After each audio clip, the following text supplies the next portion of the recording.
Hello hi welcome back to my channel. ನಾನಿವತ್ತು ತುಂಬ ಕಡಿಮೆ ಇಂಗ್ರೀಡಿಯೆಂಟ್ಸ್ನ ಯೂಸ್ ಮಾಡಿಕೊಂಡು ಸಿಂಪಲ್ ಆಗಿ ಹಾಗೆಯೇ ಟೇಸ್ಟಿಯಾಗಿ ಕ್ಯಾರೆಟ್ ಹಲ್ವಾ ರೆಸಿಪಿನ ಶೇರ್ ಮಾಡ್ತಾ ಇದ್ದೀನಿ. ಇದನ್ನು ನೀವು ವಿದಿನ್ ಹಾಫ್ ಆನ್ ಅವರಲ್ಲಿ ರೆಡಿ ಮಾಡ್ಕೋಬೋದು. ಹಾಗಿದ್ರೆ ಬನ್ನಿ ವಿಡಿಯೋನ ಸ್ಟಾರ್ಟ್ ಮಾಡೋಣ. ಅದಕ್ಕೂ ಮುಂಚೆ ಯಾರಾದರೂ ನನ್ನ ಚಾನಲ್ನ ಸಬ್ಸ್ಕ್ರೈಬ್ ಮಾಡದೆ ನೋಡ್ತಾ ಇದ್ದರೆ ದಯವಿಟ್ಟು ಸಬ್ಸ್ಕ್ರೈಬ್ ಮಾಡಿಕೊಂಡು ವಿಡಿಯೋನ ನೋಡಿ ಅಂತ ಹೇಳ್ತಾ ಬನ್ನಿ ವಿಡಿಯೋನ ಸ್ಟಾರ್ಟ್ ಮಾಡೋಣ. ಮೊದಲು ನಾನಿಲ್ಲಿ ಒಂದು ದಪ್ಪ ತಳದ ಪಾತ್ರೆಗೆ 2 ಕಪ್ನಷ್ಟು ಕ್ಯಾರೆಟ್ನ ತುರ್ಕೊಂಡು ಹಾಕೋತಾ ಇದ್ದೀನಿ. ನಂತರ ಒಂದು 1/4 ಕಪ್ನಷ್ಟು ಹಾಲನ್ನ ಹಾಕೋತಾ ಇದ್ದೀನಿ. ನಂತರ 1.5 ಕಪ್ನಷ್ಟು ಸಕ್ಕರೆನ ಹಾಕೋತಾ ಇದ್ದೀನಿ.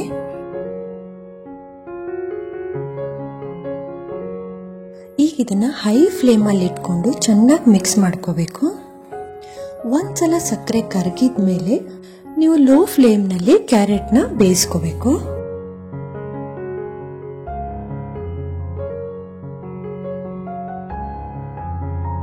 ನೋಡಿ, ಈಗ ಸಕ್ಕರೆ ಕರಗಿದೆ. ಈಗ ನಾನು ಲೋ ಫ್ಲೇಮ್ನಲ್ಲಿ ಇಟ್ಕೊಂಡು ಕ್ಯಾರೆಟ್ನ ಬೇಯಿಸ್ಕೊತಾ ಇದ್ದೀನಿ.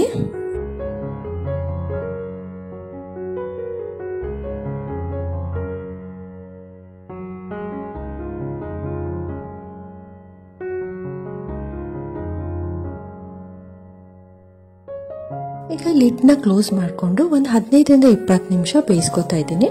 ಮಧ್ಯ ಮಧ್ಯ ಲಿಡ್ನ ಓಪನ್ ಮಾಡಿ ಅದನ್ನ ಕೈ ಆಡಿಸ್ತಾ ಇರಬೇಕು, ಇಲ್ಲಾಂದ್ರೆ ತಳ ಹಿಡಿದ್ಬಿಡುತ್ತೆ.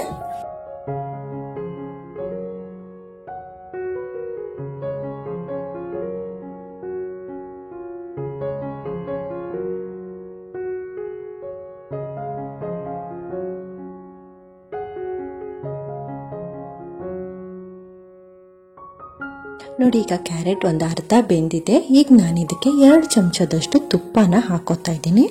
ಇದನ್ನ ಚೆನ್ನಾಗಿ ಮಿಕ್ಸ್ ಮಾಡ್ಕೋಬೇಕು.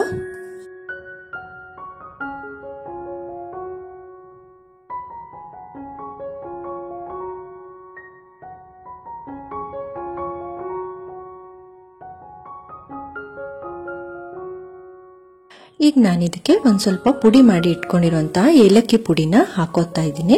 ಹಾಗೇನೆ ಒಂದು ಸ್ವಲ್ಪ ಡ್ರೈ ಫ್ರೂಟ್ಸ್ನ ಕೂಡ ಆಡ್ ಮಾಡ್ಕೋತಾ ಇದ್ದೀನಿ.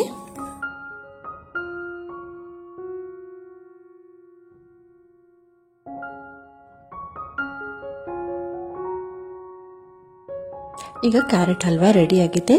ನೋಡೋದಲ್ಲ ಎಷ್ಟು ಕಡಿಮೆ ಇಂಗ್ರೀಡಿಯೆಂಟ್ಸ್ನ ಯೂಸ್ ಮಾಡಿಕೊಂಡು ಕ್ಯಾರೆಟ್ ಹಲ್ವಾನ ಮಾಡ್ಬೋದು ಅಂತ. ರುಚಿ ಅಂತೂ ತುಂಬಾನೇ ಟೇಸ್ಟಿ ಆಗಿರುತ್ತೆ. ನೀವು ಮನೇಲಿ ಟ್ರೈ ಮಾಡಿ ಹೇಗೆ ಬಂತು ಅಂತ ಕಮೆಂಟ್ ಮಾಡಿ ತಿಳಿಸಿ. ನನ್ನ ಇವತ್ತಿನ ವಿಡಿಯೋ ನಿಮಗೆ ಇಷ್ಟ ಆಗಿದ್ರೆ ದಯವಿಟ್ಟು ಒಂದು ಲೈಕ್ ಮಾಡಿ, ಕಮೆಂಟ್ ಮಾಡಿ ತಿಳಿಸಿ. ಮುಂದಿನ ವಿಡಿಯೋದಲ್ಲಿ ಮತ್ತೆ ಸಿಗ್ತೀನಿ. ಅಲ್ಲಿವರೆಗೂ ಟೇಕ್ ಕೇರ್, ಬಾಯ್.